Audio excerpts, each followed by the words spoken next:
money hidden in the walls, and she was out of the house.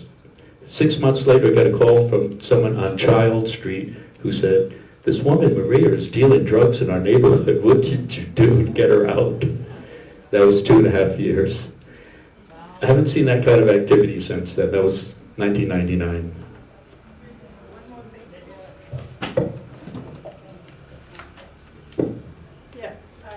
I think there's, I just want to say also, there was a vibrancy at that time that you can hear, Steve, that there was, people coalesced and came together over the issues. And we did walk the streets every night.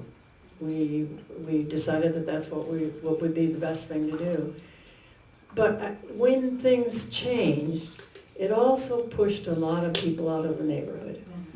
And they were no longer able to afford it. And so I think some of that, my experience, other people may have a different experience, some of that vibrancy sort of settled, I don't know if that's the right word for it. And I feel like it's coming back, but we also at that time we were organizing around, we got to make Jamaica Plain affordable for the people who live here. So with a city like Villa Urbana and JPNDC, we created this formula of what you should charge if you're renting an apartment based on what you paid when you bought the apartment. And as a consequence of that, we lowered our rent to our tenants. And there were a number of other people that did the same. And I think that's important for us to remember, because there are a lot of people who are no longer with us because they just can't be here. Some of us were fortunate to buy when, we'd never be able to buy that house today. So anyway. I'd just like to second that, Mary. It is really wonderful that we feel safe here now, but the people who started the Leland Street Garden, almost all of them were priced out in the 90s, either because the rented apartment they were living in was condoized, or because the rents went up really high, or because they were a very poor homeowner who all of a sudden could have enough money to buy a decent place somewhere else. But these are the people who made the garden and who envisioned the garden. And for me, it's sad. It was sad to see them get priced out. And I honestly kind of felt like the creation of the garden was part of why what happened. The price is just because several times when I was out in the garden in the 90s, there would be a real estate agent coming in with a buyer who was going to pay 3 times what that house was worth, 3 times what I ever would have been able to pay for it. And they were saying, "See this nice neighborhood place?" And so it's almost as if by working to create a good place, a lot of the people who worked to create it were forced out.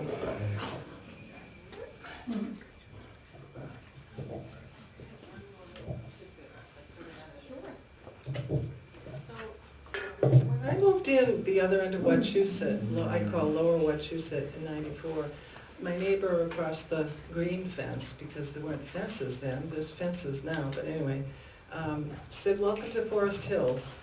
And I didn't know this was Forest Hill. But since then, well, in the early 90s, I was part of the original group that explored the Woodbourne as a historical district. And it turned out we did have historically significant homes. So if anyone's interested in knowing anything about how that came to be, I'm one of the people who spearheaded that, and I'd be happy to talk to you anytime. So, that's all. We also have the National Historic Forum on the website and the city did? About the- I tell people I'm from JP, and I say Forest Hill. They immediately say, oh, that's not JP. Right. Really?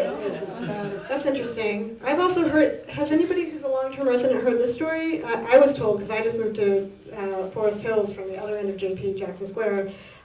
People in Forest Hills in the 70s and 80s would say they were from Forest Hills and not own up to being from Jamaica Plain. And they didn't consider it part of Jamaica Plain because of that. Because they thought it was a better and nicer part of Jamaica Plain than, say, Eggleston Square or other parts of JP. And then Moss Hill people have always said they're from Moss Hill, and will continue to do so. Does anybody remember that? Forest Hills is a part of Jamaica Plain. Right. That's what Yeah, Forest Hills is a part of Jamaica Plain, and we have the Jamaica Plain Post Office 02130, and Rosendale is 02131. So we are, Forest Hills is part of Jamaica Plain. Forest Hills is the end of the line. But Shirley, in the 50s, if you met someone and they said, oh, where are you from? What would you answer? What phrase would you use? I'd say Forest Hills section of Jamaica Plain.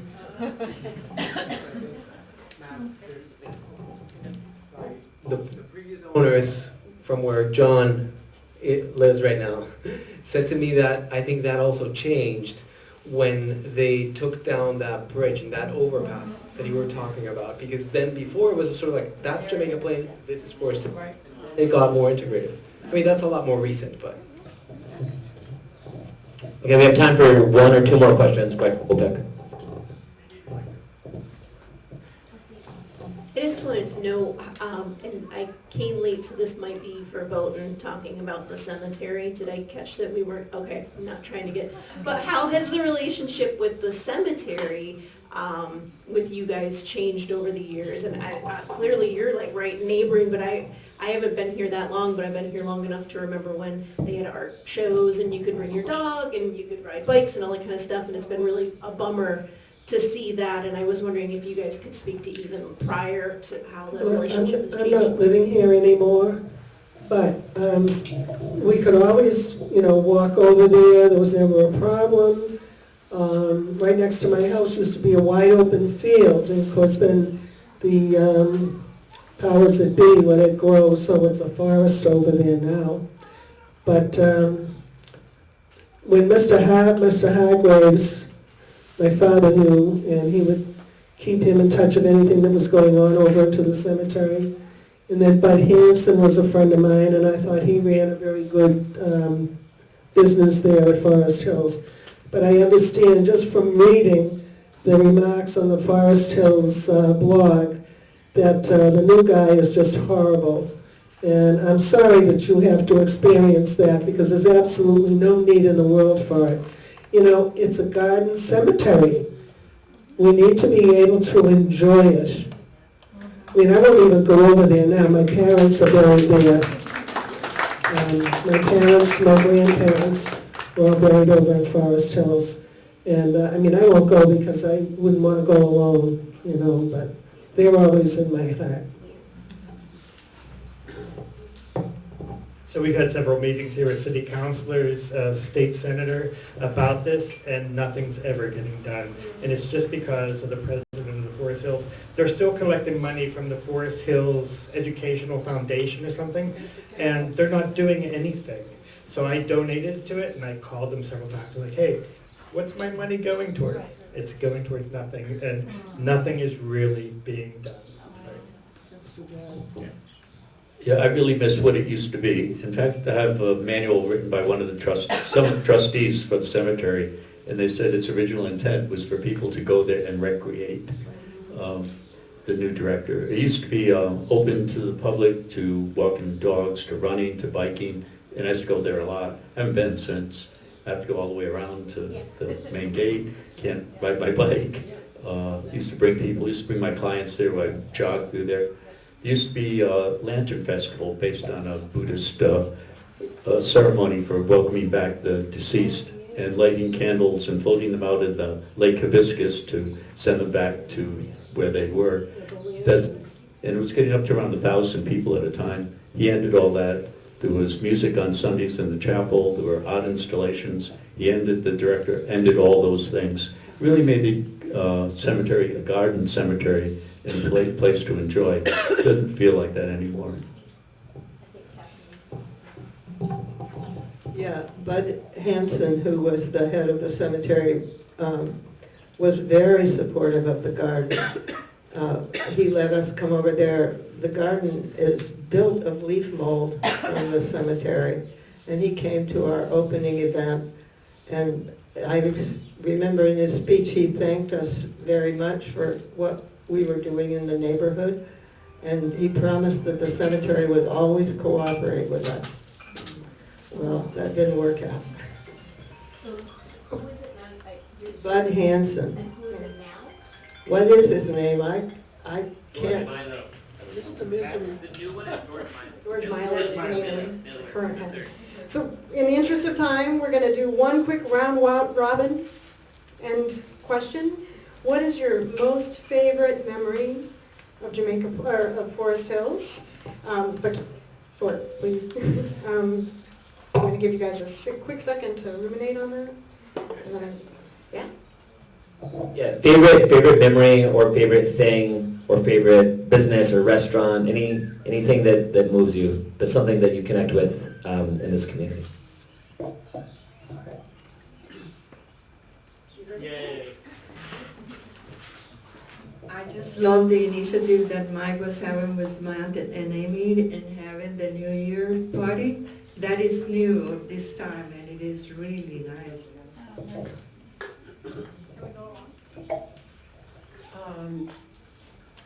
It's hard for me to think of one particular incident.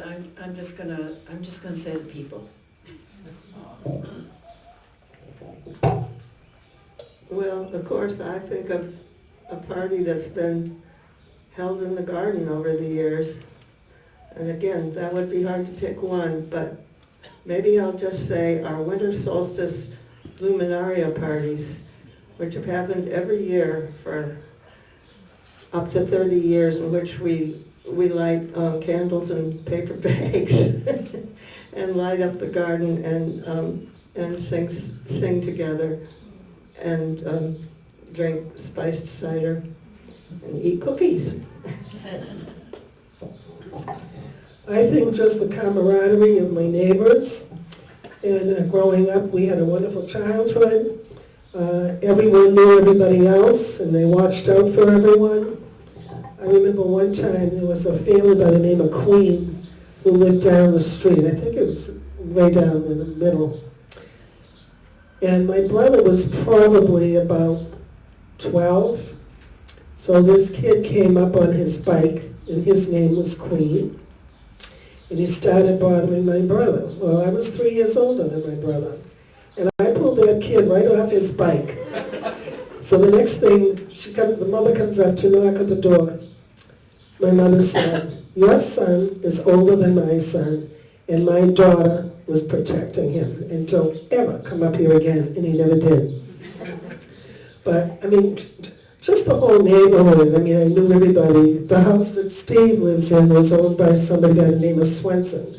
The house that Sarah lives in was owned by a Mr. McGrath, who had a son who was a Catholic priest, and had the statue of the Virgin Mary on the side of the house, and it's still there.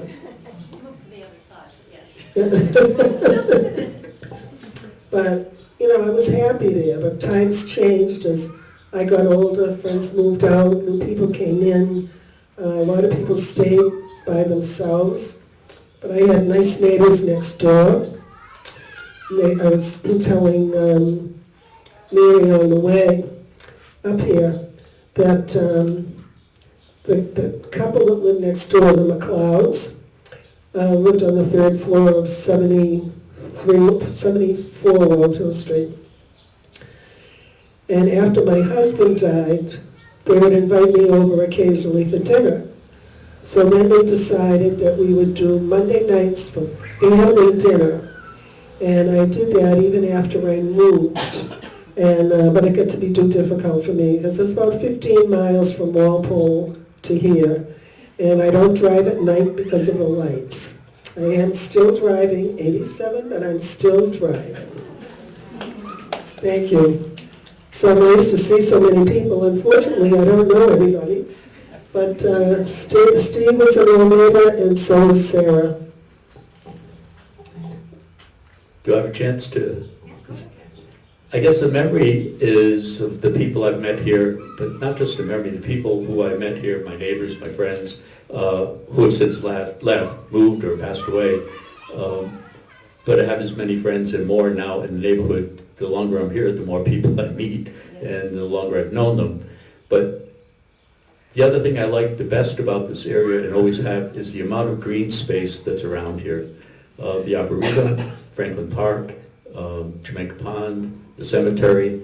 When I go to the doctor, sometimes this guy who takes my blood pressure says, "Go to your happy place." I think it's running through the Arboretum. I think we're lucky having all that green space around us. Nothing really special. I've been happy ever since I moved here. During COVID, though, kind of tough time. My dog would sit in the wall, and I would sit on the steps and have my coffee. And you never felt isolated or alone because people were walking by, and even though you couldn't get close. And I think that's kind of when Matt and we put the pub in our basement during that, and we became better friends. And it was nice being here during COVID because you didn't feel isolated at all. All right, so we're going to formally conclude the program, but everybody can stay as long as they want. Still have one more. She said she... I didn't realize we were getting close to finishing. I just want to say that I hope that that something concrete will continue. It's been such a good combination with maybe lots more of the old-fashioned connections and activities will reappear, I hope. So I think that if I get to say one thing, I don't think connections and activities are old-fashioned. I think they should be part of everyday life, and they have been in Jamaica Plain for a long time. This is an eclectic, vibrant neighborhood. It continues to be, and I think we should keep it up. So that's the formal program concluded, but you can stay as long as you want. Several of our panelists have brought some pictures. I love old pictures, and I can use a different mic. So please come up and have a conversation with whoever you want. Look at their pictures. I'm super excited to read that history of the garden. So stick around and sign up to be on the Jamaica Plain Historical Society newsletter, please.